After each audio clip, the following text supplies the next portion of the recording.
Olá pessoal, a paz do Senhor Jesus. Estamos aqui para o hashtag 2, os perigos de viver contra a vontade de Deus, ou os perigos de viver longe da presença do Senhor, da presença de Deus. Falamos no primeiro programa dos perigos que permeavam a vida de Jonas.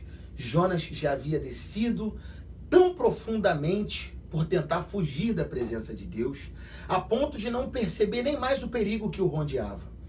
Existem muitas pessoas que estão vivendo esse perigo hoje na sua vida, porque já tentaram fugir tanto da presença de Deus, já tentaram fugir tanto da direção de Deus, que estão vivendo perigos iminentes. E não conseguem perceber o tamanho desse perigo contra a sua vida. Todos que estão ao seu redor, como os marinheiros que estavam ao redor de Jonas, estavam percebendo o perigo que vinha contra eles, mas Jonas, que era o único ali no meio daquelas pessoas que servia o Deus de Israel, o Deus Todo-Poderoso, não estava conseguindo perceber o tamanho do problema que vinha contra a vida deles. Não faça isso, irmãos. Não deixe com que a sua vida rume contra as vontades de Deus, contra a direção de Deus. Não faça isso. Esses perigos podem tirar a nossa paz, a nossa vida e destruir a nossa família. Olha quantas pessoas estavam sofrendo ali agora o perigo de vida por causa da desobediência de uma pessoa. Por causa de uma pessoa, toda a tripulação daquele navio estava correndo risco de vida. Tem muitas famílias sofrendo por causa da desobediência de uma pessoa.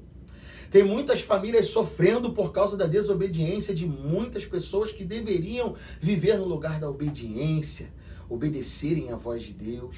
Porque quando Deus ele dá uma voz de ordem, como nós dissemos no programa primeiro, não é para matar ninguém, não é para lançar ninguém no inferno, não, essa não é a vontade de Deus.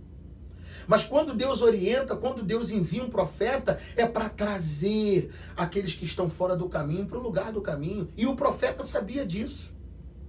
O profeta sabia disso. Inclusive, dentro dessa reflexão que já fizemos no primeiro programa, eu quero dizer para você algo interessante. Jonas conhecia o seu Deus. Jonas sabia que a palavra profética de Deus era para o propósito de fazer com que o coração do povo brotasse o arrependimento. Quando Deus lança uma profecia de juízo sobre alguém, é para fazer aquela pessoa despertar do seu mal, despertar do seu erro, despertar do seu pecado. Para quê, pastor? Para fazer essa pessoa voltar atrás, para fazer essa pessoa abrir os olhos espirituais e perceber o caminho que elas estão trilhando. Jonas sabia disso, e tudo que Jonas não queria era que o povo da cidade de Nínive se arrependesse do seu pecado. Por quê? Porque há aqui um contexto, uma situação interessante, que o povo de Nínive era um povo que tinha uma história de problemas passados com o povo de Israel. Os assírios, que eram a base daquele povo, foram povos que perseguiram Israel, foram povos que muitas vezes entraram em guerras, em confrontos, em batalhas com os judeus. E aí alguns vão até dizer, alguns historiadores dizem, inclusive, que muito provavelmente Jonas teve antepassados da sua família que morreram e sofreram na mão dos assírios. Pessoas que sofreram com o descaso, com a assolação desse povo que contra o povo de Jonas se levantou há um tempo atrás. Mas a palavra de Deus veio através de Jonas para aquele povo com um propósito que é o propósito sempre de Deus. E nós vamos ver isso ao decorrer do livro do profeta Jonas, que é um livro muito curto. É um livro curto que você pode ler com tranquilidade. Em pouquíssimos minutos você lê o livro do profeta Jonas. São 4 capítulos apenas. 4 capítulos. É menos do que aquela leitura que a gente costuma fazer no plano de leitura anual em 6 meses, onde a gente lê 7 capítulos por dia, mais ou menos. São 4 capítulos só. Você lê o livro de Jonas rápido. E você vai ver a vontade de Deus, como falamos no princípio, a misericórdia de Deus, que é o tema central desse livro de Jonas. Jonas sabia que Deus é um Deus misericordioso, e Jonas, com o seu coração preso, amargurado, não queria que Deus perdoasse o povo, mas queria o juízo de Deus sobre o povo. Olha, eu nem vou falar disso agora. Eu quero deixar isso para o hashtag 3 ou para o hashtag 4. Agora eu quero continuar com aquela revelação que nós estamos dando aqui sobre a fuga da presença de Deus. Olha só, Davi, eu quero citar Davi como um exemplo de alguém que sabia que fugir da presença de Deus é algo impossível. E aí eu quero citar um texto que está lá no Salmo de número 139, a partir do versículo 7. Eu quero ler do 7 ao 12 do Salmo 139. Ó, vamos aqui no método antigo, vamos aqui, ó, discorrendo a própria escritura. Vamos lá. Salmo 139, a partir do versículo de número 7. É o salmo que fala da onipresença e da onipotência de Deus, escrito pelo amado e grandioso rei Davi, né? Para o cantor principal, para o cantor mor, esse cântico maravilhoso. A partir do versículo 7, Davi pergunta assim: para onde me irei do teu espírito? Ou para onde fugirei da tua face? Se subir ao céu, tu aí estás. Se fizer no Seol a minha cama, eis que tu ali estás também. Se tomar as asas da alva, se habitar nas extremidades do mar, até ali a tua mão me guiará e a tua destra me susterá. Se disser de certo que as trevas me encobrirão, então a noite será luz à roda de mim. Nem ainda as trevas me escondem de ti, mas a noite resplandece como o dia. As trevas e a luz são para ti a mesma coisa. Pois possuíste o meu interior, entreteceste-me no ventre da minha mãe. Eu te louvarei, porque de um modo terrível e tão maravilhoso fui formado. Maravilhosas são as tuas obras, e a minha alma o sabe muito bem. Davi está perguntando aqui, para onde me irei do teu espírito?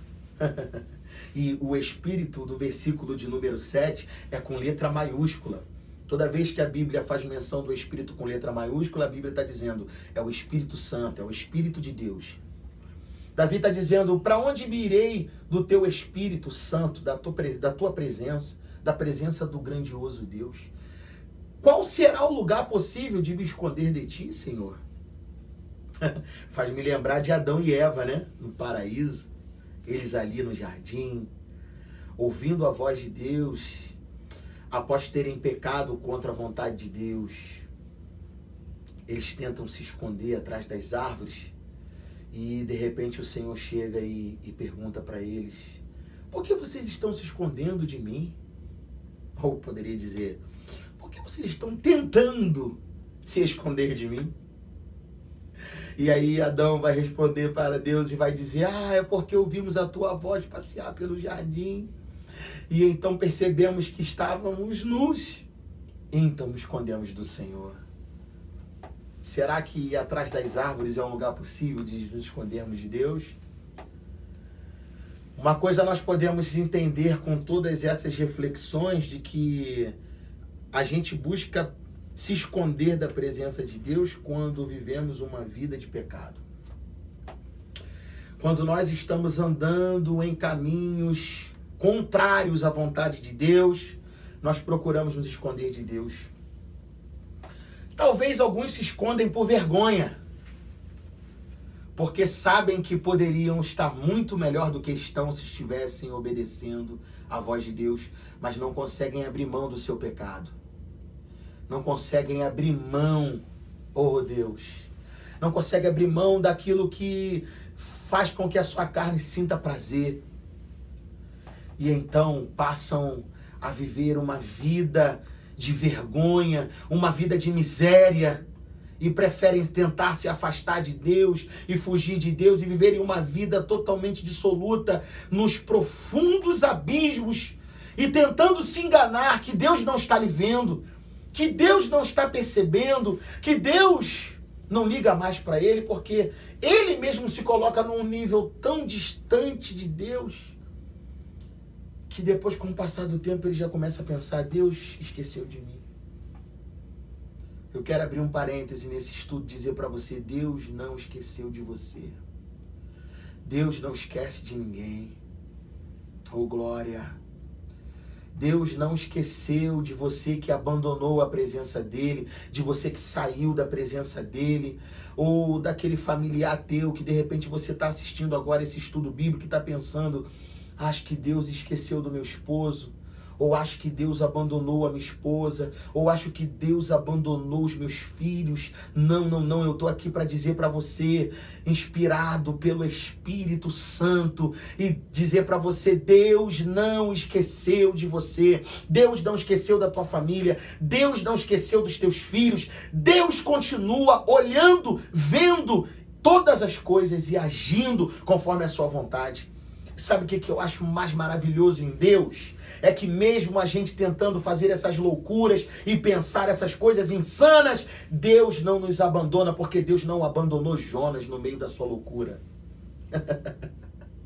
No meio dessa loucura, porque isso que Jonas está fazendo é uma loucura. Tentar se esconder de Deus, irmão, é pra gente ir. Ninguém pode se esconder de Deus. Ninguém pode se esconder de Deus. E Jonas, na sua loucura, foi alcançado por Deus. Sabe qual é o problema? O problema é que quando a gente está vivendo nessa loucura de tentar fugir de Deus, Deus ele faz coisas na nossa vida que a gente nunca imaginou. Deus vai nos levar a situações que a gente nunca imaginou. Porque Deus conhece a verdade do nosso coração. E aí, usando aqui o nome de Amitai, a minha verdade, porque Amitai tinha a verdade dele, Jonas tinha a verdade dele, eu tenho a minha verdade, você tem a tua verdade, mas a gente sabe que a verdade é uma só. A verdade é Deus. Jesus disse em João 14,6, eu sou o caminho e a verdade e a vida. Então, com todas as verdades possíveis, só há uma que prevalece sobre todas, que é a única verdade genuína, é o Senhor e a sua vontade. E o texto que nós acabamos de ler, um texto que mostra que Davi, ele sabia que não haveria lugar possível para se esconder de Deus. Quem sabe Davi também não já tentou e já pensou, talvez já tenha pensado alguma vez em fugir de Deus. Porque você conhece a história de Davi, você sabe que Davi viveu tensões na sua vida profundas. Quem sabe Davi não olhou para algum momento da sua vida e pensou, estou largado, estou abandonado, tive que fugir do meu povo, tive que fugir da minha terra, tive que abandonar minha família, estou aqui no meio desse deserto, estou aqui no meio desse lugar, será que Deus ainda lembra de mim? Mas e quando ele pensou com calma, ele analisou a sua experiência com Deus, a grandiosidade de Deus, e disse, não, para onde me irei do teu espírito? Para onde? Pedro teve um momento também que ele pensou, ele no meio daquele sermão duro de Jesus, porque muitas pessoas fogem ou tentam fugir de Jesus, porque Jesus ele fala aquilo que é verdade. Ele não está preocupado em massagear o ego de ninguém, mas ele fala o que é verdade. E quando Jesus, no seu discurso, disse umas verdades para o povo, a Bíblia diz que era um discurso duro, um discurso pesado. Todos começaram a fugir e sair da sua presença. E ele olha para os seus discípulos e diz, e vocês, o que dizem? Não vão com eles, não? Pedro diz, Senhor, para onde iremos nós se só tu tens a palavra de vida eterna? Só tu, Senhor. Em outras palavras, ele está dizendo, a nossa vontade é até sair mesmo, porque está osso, está duro. Mas para onde nós iremos? Nós precisamos entender isso, irmãos. Às vezes, essa palavra de Deus, o não de Deus para a nossa vida pode até doer, mas ele vai doer pouco diante do que poderia nos sobrevir. Entenda que a vontade de Deus para nós é sempre o melhor. E é muito bom saber que Deus conta conosco para estabelecer os seus propósitos. Jonas estava centralizado no propósito de Deus. Deus queria agir e fazer um grande milagre na vida daquele povo, daquela cidade, através de Jonas. Você já pensou que você pode ser uma instrumentalidade poderosa nas mãos de Deus? Deus pode alcançar muitas vidas através de você. Se você se colocar na posição de servo obediente, Deus pode te usar muito. E ainda que ao princípio você não entenda algumas coisas, você precisa compreender que sempre vai ser melhor para você fazer a vontade de Deus. Oh, glória a Deus. Com essa reflexão, nós vamos encerrar o hashtag 2. Eu quero te convidar para dar continuidade aí. Clica no hashtag 3 e vamos continuar com essa reflexão maravilhosa do Senhor. Compartilha esse vídeo com alguém, comenta aí, bota o seu nome nos comentários, marca, dá o seu like aí, é importante para nós continuarmos com esse projeto, tá legal? Vamos em frente, vamos lá, hashtag 3, clica aí, vai, clica.